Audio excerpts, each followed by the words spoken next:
I found out my fiancée cheated during her bachelorette party, so I'm planning on leaving. Last night, I, 31M, did something I'm not proud of because curiosity got the better of me. I was getting ready for bed when I saw a light pop up on my girlfriend's, 30F, computer. Normally, I'm not one to pry into someone else's privacy, but it was a message from her friends about the party they were at. We were getting married soon, and she was out with her friends at a bachelorette party. I stayed up all night checking her computer and her Facebook messages and discovered she had cheated during the party. By cheating, I don't mean getting a strip tease or something, which I would be okay with. I understand it's a bachelorette party, but she actually gave some dude some sloppy toppy and ended up going home with another guy that night. She has that other guy added on Facebook, but the chat merely consists of, "I had a good time and it was nice to meet you." The conversation dates back to the bachelorette party. I have, however, read the messages between her and her friends. They have a small group, and I found out what she had done there. It all seems as if it was a one-time thing that happened then, but I'm a mess. I haven't slept all night, and she is headed for work in an hour or so when she wakes up. I don't know what to do. We are supposedly getting married in 3 weeks. We were planning on buying a house, having kids, and growing old together. I feel like I want to throw all of that out the window. I am sitting here smelling like booze, feeling drunk and depressed. Honestly, I want to go and kick her out right now, but I don't want to do something irrational. Update 1. I left in the morning to take a smoke. My head was still messed up. I don't think she cheated other than this night. Nothing I found indicated anything else. I guess she wanted this to be her last night before settling down or something. I honestly don't know and don't care. When I was outside taking a smoke, about 15 to 20 minutes after I left, she had woken up.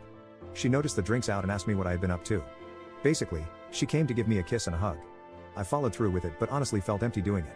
I didn't want to give her any hint of what I knew. She asked me why I had been drinking and why I didn't come to sleep last night, and I told her I was just having some nightmares but everything was fine. I felt detached, like I was watching myself in the third person through a TV or something. She asked me if any stress was related to the marriage and the plans.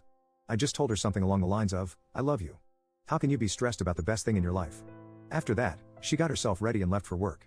So, it was time to take action. I basically started packing my most important things and I called and canceled the venue where we were supposed to have the wedding. Apparently, they took 15% of the money for canceling early because we were having such a big event. I told them it's fine, and I really don't care at this point. I also saved screenshots of everything and have taken them with me. Around 1 p.m., I called a taxi and went to stay at a hotel far away from my city. I didn't leave any notes or pictures at home, I just left. I needed the alone time in the hotel to think everything through and process what had happened. Around 3:30 p.m., my phone started getting spammed with calls from my ex-fiancée. I got calls and messages from her sister, her friends, her parents, my parents, and a few of our mutual friends. The only people I called back were my mom and dad. I have huge trust in my parents. I basically spilled the beans and told them a nicer version of what had happened. I asked my dad not to say anything and also asked my mother not to say anything.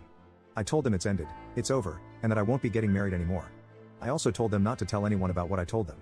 I didn't tell them exactly what happened, just that I found out she wasn't being loyal to me.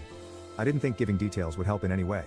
Around 5 p.m., my dad called me back and told me my ex-fiancée is completely hysterical and is basically broken down.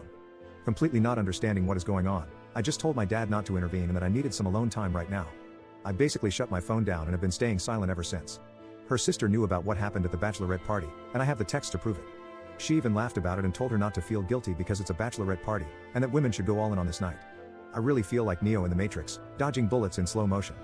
However, instead of dodging bullets, I have dodged an unfaithful wife, endless fights, and a ton of depression. I honestly feel a lot better knowing my life will get better. Unfortunately, she has broken down and is begging me to take her back, as is her sister and her friends. Update 2. Yesterday, my phone was being spammed by many family members from her side and friends. I had this gut feeling she was going to come up with an excuse of some sort. I picked up the phone, and the first thing I heard was a torn voice. I could hear she had been crying all day and was in a messed up state. She kept begging me to come back, that there was an explanation for everything, and that she loved me. She said I had misunderstood the entire situation. I told her to explain it to me right then and there. She said because I had only seen a small part of the conversation, it had all been misunderstood, that I should come back home, that she loved me, and that I had taken an irrational decision to leave. During the entire conversation, I was just giving really short, empty answers in a cold manner. After she told me it was all a misunderstanding, I told her to call me back in 10 minutes and to check Messenger. After I hung up, I sent her the entire conversation with a ton of screenshots. Not all of them, but most of the important ones. It didn't take 2 minutes for her to call back, crying hysterically, saying sorry for everything, that she wanted to unalive rather than lose me. She said she was forced by her friends and her sister to have fun one last time, and that she needed to let all the energy out before stepping into a marriage for life. I stayed silent. The more I didn't talk and just said okay, the more she cried. She started telling me I could sleep with other women if I wanted to get back at her, or that she would tell everyone about what she did so I could take her back. I told her that sleeping with other women was not something I needed because the moment I met her and started loving her, she was the only woman I needed. I didn't need to meet or sleep with someone to know the best thing in my life was waiting at home. She kept begging and begging. So I just told her that if she came clean to her parents and family, I would think about it. After that, she started saying something, but I just hung up. Suddenly, her father called me up and apologized for everything. He and his wife knew what happened now, and he was so sorry for all of this. He told me he understood how I felt and that he didn't raise his daughter that way.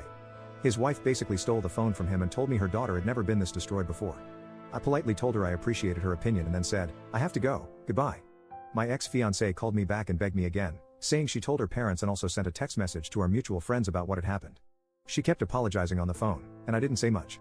After some time, I just told her not to cry, that she shouldn't be apologizing because single women like herself were allowed to do these things, and I hope she finds Mr. Right. She started crying even harder, and then her sister took the phone. She said, "We told everyone what happened, are you going to take her back now?" I only said I would think about it. She then tells me her sister was turning into a dangerous situation of wanting to unalive herself because of all of this. The only thing I said after she told me that was, "It's a good thing you are close to her so you can make sure she doesn't do that. Maybe take her to a doctor or something." After this, I just hung up. My phone had been blowing up with messages from everyone, and I didn't plan on responding. I honestly feel a lot better right now, like I could move on.